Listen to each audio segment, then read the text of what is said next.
Now, at this stage, we're not going to, on your chart, you could make two copies of this. On one copy, you could write some of the events in, but you see, I've already put the events in. We've already gone through the events on all of these points. So we have the event times, and we can pretty well quickly get back, and we have the dates. We just have to write them from here onto the wheel. So we're just anchoring it in an exact perspective of where the conjunctions, squares, and oppositions happen of Saturn to Saturn. Okay. Okay, we got to do the same thing. We take the next one. We take a Saturn to the Sun, and we calculated when Saturn conjunct the Sun, square, opposed it, squared it. We go through our life and went through it, and then we have to put it. We're going to put it on the same circle, but I separate them so you can see what we're doing with it. But it's the same dates. We already calculated for the Saturn aspects to the Sun, and my Saturn. You put the Sun in. You put the Sun's position in the chart out and a line out, and the line out to the degree, but you continue that line so it goes right out across the three wheels. Again, I make a little break so there's room for to write the dates in, but you can see that line. Then you have the same line, that gives you conjunctions and the place for the oppositions. Then we take the same degree. I'm 2318 of Libra, so I'm going to take 2318 of Capricorn and 2318 of Cancer and draw those lines in. We don't draw them through the center. We just draw them from where the planets we marked out, so we can see where they cross these circles. Okay.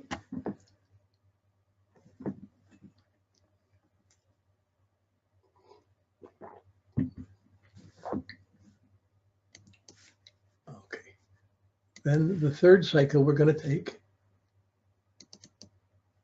is Saturn to the angles. Now, Saturn to the angles is different than this. We're just looking at the conjunctions to the ascendant and opposition to the ascendant, and the oppositions to the ascendant are conjunct to the ascendant, the conjunction to the IC, the conjunction to the MC. We're not looking at the squares to them. There's a whole bunch of other points that have squares that are sensitive points, but even the angles are sensitive points, not functions like a planet, but they do set up the main phases across a lifetime. So this is, when we have so much time, it's really useful. So we have to put these times onto the wheel. When we put on the wheel, we're going to put my ascendants at 448 Cancer, or at Virgo. So I have it there, I put it across the chart, and I put the descendant, I put the line, this line I put right across the chart, just like in our natal chart, through the three circles. And the same with the midheaven. And each of these lines I did a different color. I did the blue lines for the Saturn to Saturn, I did the red lines for Saturn to the Sun, and I do black lines for Saturn to the angles, just so they can see distinctly. But here I've written in the dates, when Saturn hit the ascendant, when it hit the IC, when it, see, this lets us, as we go through this, we get the 30 years, and as soon as it comes around again, it goes to the next circle out, and then the next circle out. So you can see the times in your life, the different times in your life right away where Saturn hits your IC, where Saturn hits your ascendant, when you go through these phases. So we write these in, we put the dates in, and we can see the type of crises that Saturn hits the angles, the identity crisis at the ascendant, the crises of personal integrity or motivation at the IC, the crisis in relationship at the descendant, and the crisis of social motivation or status at the midheaven. So I write those in so they stand out.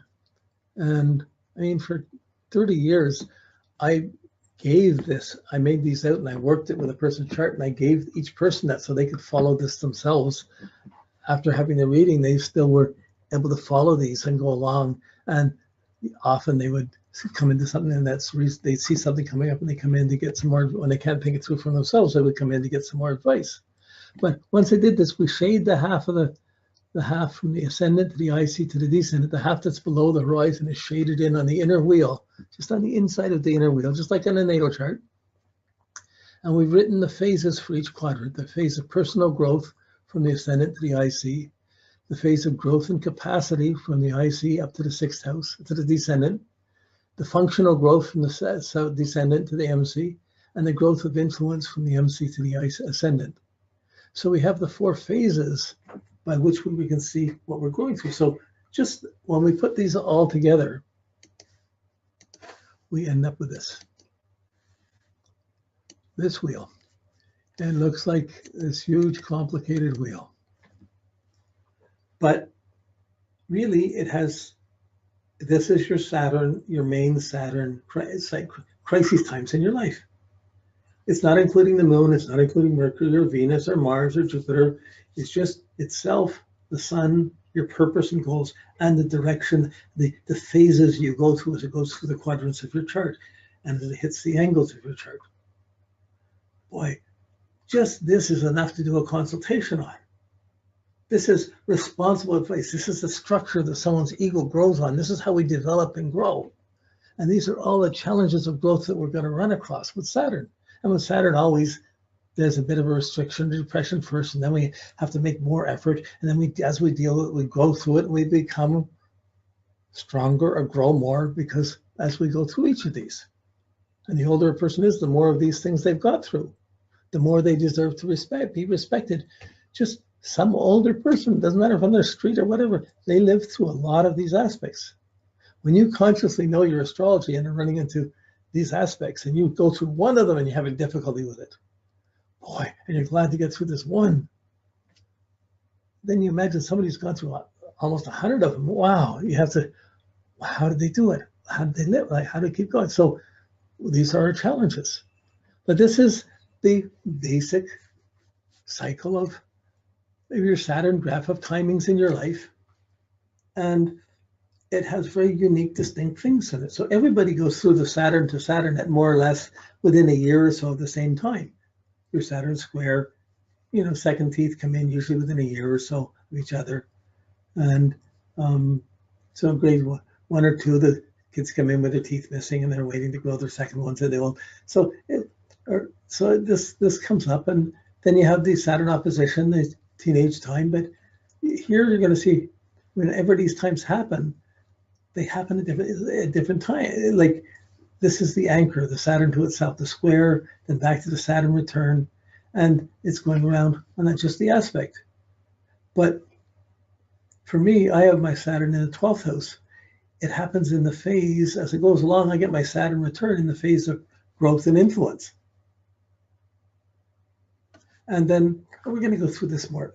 We're going to try and work this, but you start to see, okay, I'm going to be growing influence when I'm going to get my Saturn return.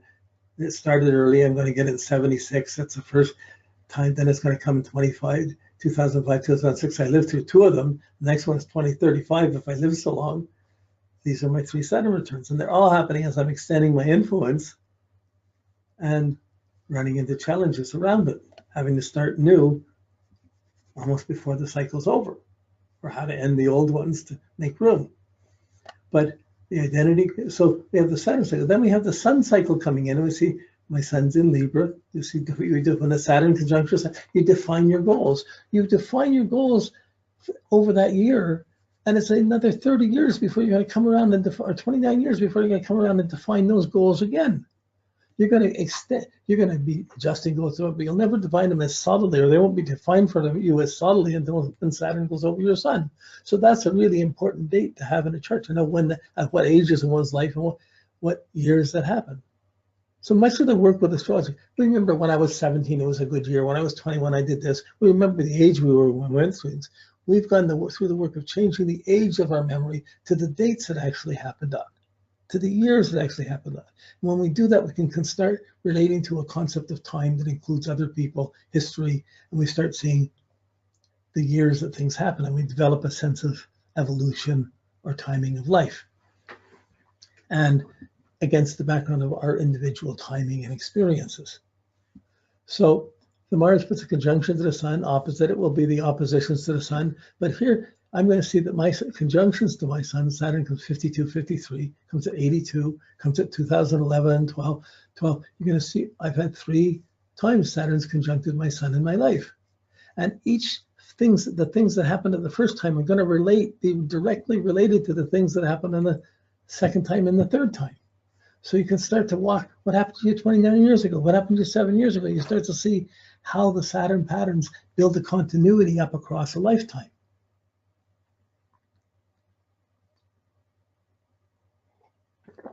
So we put the Sun, we've added the Sun in. So usually when I'm drawing this, I put the Saturn in first. I draw the Saturn. Then I put the Sun in.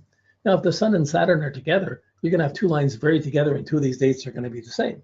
If they're conjunct and angled, they're going to pile up. But if they're spread out, they're going to be spread out more. There's a lot of different patterns that happen through this. But this gives us our basic organization for responsible timing in a person's life. You know, my personal growth, I define my goals in the area when Saturn's going through the personal growth phase.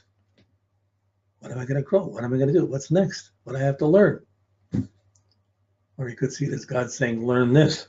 You know? But then you have the squares, the oppositions.